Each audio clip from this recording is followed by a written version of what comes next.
Peradaban India dan Tiongkok kuno. Nah, peradaban India kuno itu berlangsung dari tahun 2800 sampai 185 sebelum Masehi. Nah, peradaban India kuno itu terletak di sepanjang Sungai Indus dan Ganggar Hakra. Pusat peradabannya itu berada di kota kuno di Mohenjo-daro, itu Provinsi Sindhu di Pakistan, dan kota Harappa, yaitu yang ada di bagi kalangan Punjabi. Nah, peradaban kuno ini diperkirakan dibangun oleh bangsa Drapida, di mana bangsa Drapida adalah bangsa asli dari suku atau dari bangsa India, khususnya yang India Tamil. Nah, peradaban India kuno ini memiliki kondisi sosial dan politik.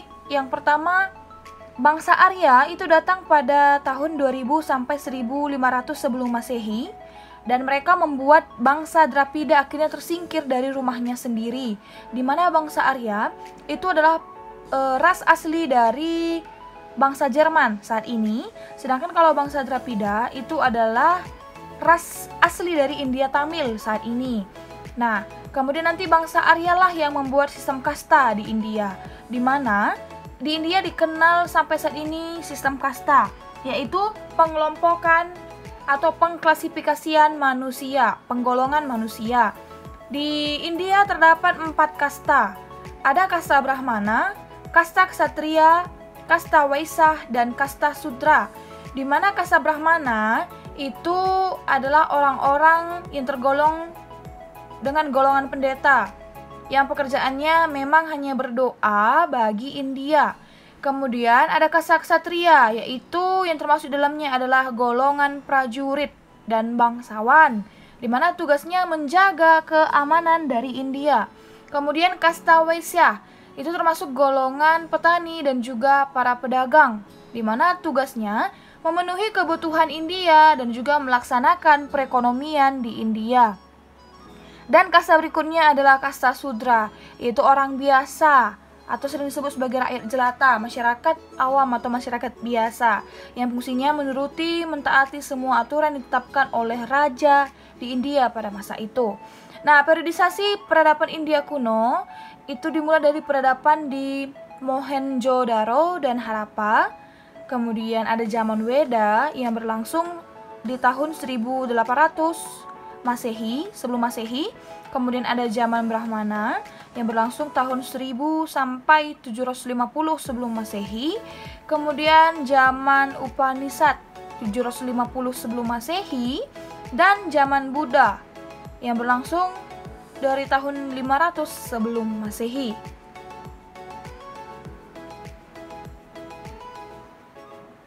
Nah, peradaban India kuno ini nanti memiliki hasil-hasil kebudayaan. Di antaranya seperti tata kota Mohenjo-daro yang rapi dan teratur, yang sampai saat ini ilmu tata kotanya digunakan oleh para arsitektur yang ingin membuat bangunan megah. Kemudian cerita Ramayana di Indonesia yang mendapat pengaruh langsung dari India, sehingga teater atau kesenian Indonesia yang membahas tentang kisah Ramayana maupun dewa-dewi India itu memang mendapat pengaruh dari India langsung. Dan cerita Ramayana ini hingga saat ini khususnya di daerah Indonesia, yaitu di Bali, masih sering menjadi tontonan masyarakat atau masih sering ditampilkan dalam pentas kesenian, khususnya di daerah Bali. Karena ingat naku ya, agama India yaitu agama Hindu, salah satu daerah Indonesia yang menganutnya dan menggunakannya hingga saat ini adalah daerah Bali, di mana mayoritas masyarakat Bali agamanya adalah agama Hindu, di mana Hindu itu adalah kepercayaan asli dari bangsa India kuno. Nah, sekarang kita masuk ke peradaban Tiongkok kuno yang berlangsung di tahun 1750 sampai 206 sebelum Masehi.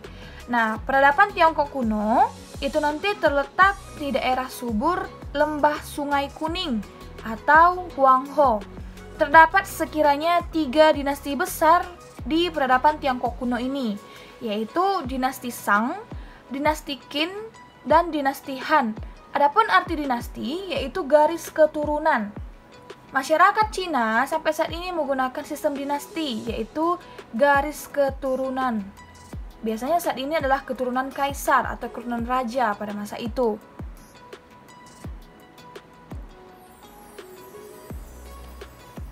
Nah, kondisi sosial dan politik peradaban Tiongkok kuno, nanti dia memiliki 3 dinasti, yaitu dinasti Shang, dinasti Han, dan dinasti Qin. Di zaman dinasti Shang yang berlangsung tahun 1600 sampai 1045 sebelum Masehi, itu nanti didirikan oleh Raja Seng Tang dan pusat pemerintahannya di Henan. Dan corak pemerintahan pada masa itu bersifat feodal, artinya di sini menggunakan sistem bangsawan dan pengolah lahan. Ada golongan bangsawan dan ada yang fungsinya hanya mengolah lahan pertanian. Nah, ini berkembang di zaman ini adalah teknologi dari logam perunggu. Kemudian setelah itu masuk ke dinasti Han yang berlangsung tahun 206 sampai 220 Masehi.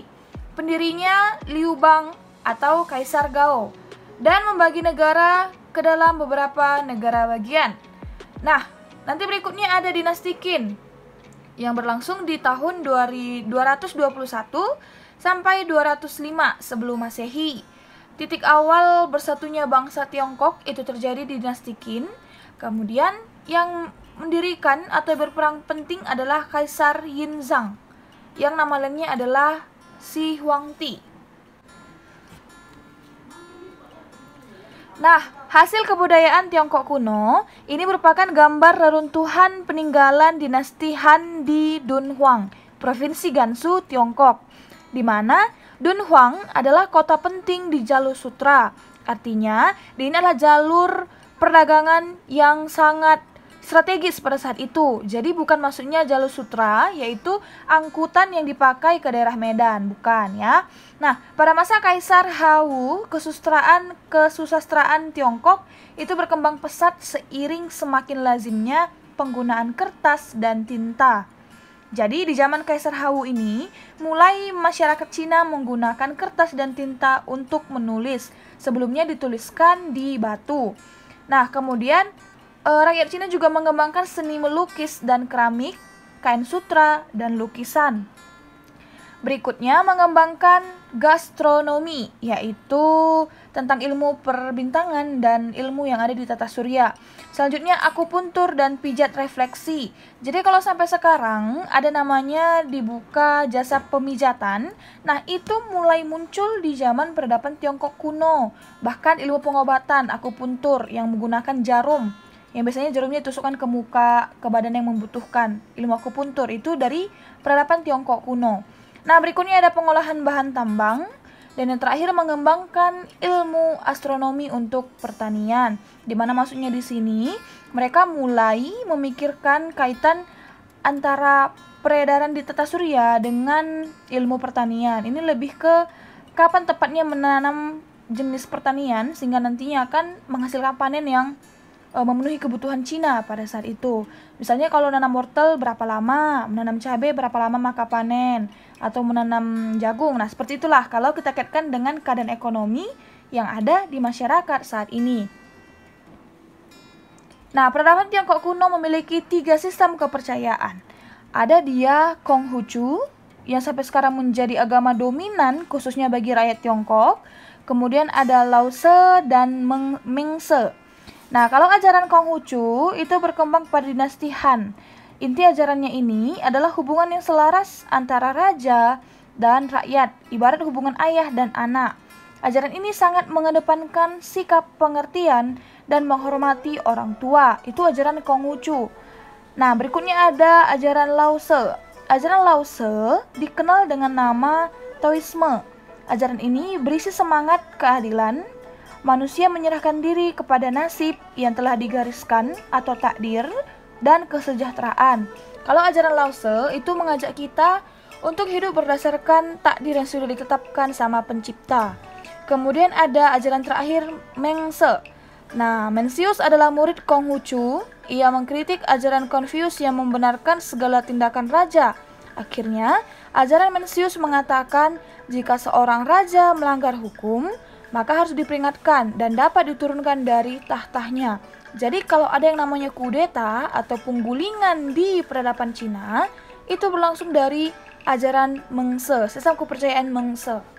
Sehingga nggak heran kalau sampai saat ini, khususnya juga di daerah Myanmar, itu terjadi yang namanya kudeta para pemimpin yang dilakukan oleh rakyat.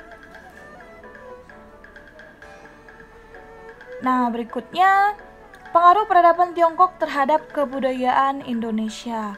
Islam dipercaya ke Nusantara itu dibawa oleh orang Tionghoa melalui pelayarannya, di mana orang Tionghoa tersebut bernama Laksamana Cheng Ho.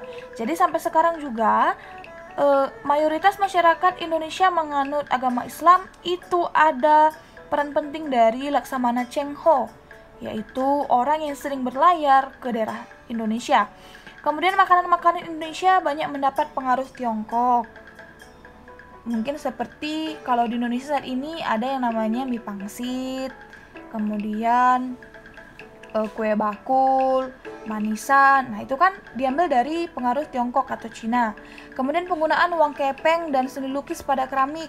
Jadi penggunaan uang kepeng atau uang kertas seperti saat ini, kemudian seni lukis pada keramik. Jadi kalau misalnya di rumah kalian atau kita lihat di rumah saudara, teman-teman mungkin yang ada keramiknya, itu diambil dari pengaruh peradaban Tiongkok kuno atau bermula muncul di peradaban Tiongkok kuno dan sampai saat ini digunakan oleh masyarakat Indonesia.